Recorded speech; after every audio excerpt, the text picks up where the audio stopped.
अगदी जलद व अचूक बातम्यांसाठी पाहत रहा महामीडिया 24 सदैव तत्पर।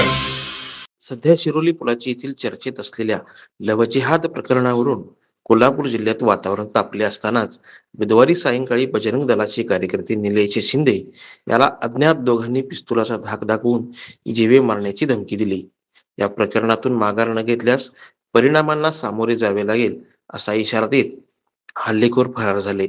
या घटनेमुळे शिरोली परिसरात मोठा तणाव निर्माण झाला असून रात्री उशिरापर्यंत पोलीस ठाण्यात कार्यकर्त्यांनी गर्दी केली होती।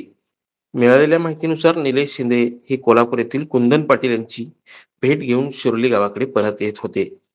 त्याला पुणे बेंगलोर राष्ट्रीय महामार्गावरील पंचगंगा नदीजवळील पीर दर्ग्याजवळ सेवा रस्त्यावर मागून दुचाकीवरून आलेल्या दोघांनी शिंदे यांना अडवले। संशयितांनी थेट पिस्तुलाचा धाक दाखवत लवजिहाद प्रकरणातून माघार घेण्याची धमकी दिली आणि तिथून पोबारा केला। घटनेनंतर भयभीत झालेल्या शिंदे यांनी तात्काळ शिरोली पोलीस ठाण्याचे गोपनीय अधिकारी निलेश कांबळे यांना फोनवरून माहिती दिली। कांबळे यांनी तातडीने घटनास्थळी धाव घेत परिस्थितीची पाहणी केली आणि सहाय्यक पोलीस निरीक्षक सुनील गायकवाड यांना फोन करून सर्व माहिती दिली। या घटनेची बातमी वाऱ्यासारखी पसरताच हिंदुत्ववादी कार्यकर्त्यांनी मोठ्या संख्येने शिरोली पोलीस ठाण्यात धाव घेतली। गुन्हा दाखल करून घेण्यावरून पोलीस आणि कार्यकर्त्यांमध्ये जोरदार शाब्दिक चकमक उडाली। आमच्या आया बहिणींना संरक्षण नाही, मात्र नराधमांच्या नातेवाईकांना पोलीस प्रोटेक्शन दिले जात आहे। हा कोणता कायदा, असा संतप्त सवाल कार्यकर्त्यांनी उपस्थित केला। घटनेचे गांभीर्य ओळखून जिल्हा पोलीस प्रमुख निलोत्पल बसू यांच्या मार्गदर्शनाखाली करवीर विभागीय पोलीस अधिकारी सुजित कुमार क्षीरसागर आणि सहाय्यक पोलीस निरीक्षक सुनील गायकवाड यांनी जमावाला शांत करण्याचा प्रयत्न केला।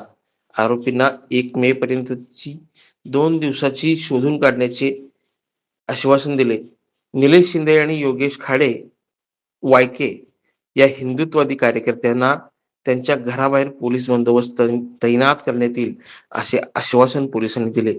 सध्या शिरोली पोलिसांनी या प्रकरणी गुन्हा नोंदवण्याची प्रक्रिया सुरू केली असून गाडीवरून आलेल्या अज्ञातांचा शोध घेण्यासाठी पथके तैनात करण्यात आली आहेत। परिसरातील सीसीटीव्ही फुटेजची तपासणी केली जात आहे। महामीडिया 24 साठी संदीप कांबळे। तर मग चला सबस्क्राईब करायला विसरू नका महामीडिया 24 न्यूज चॅनलला। महामीडिया 24 सदैव तत्पर।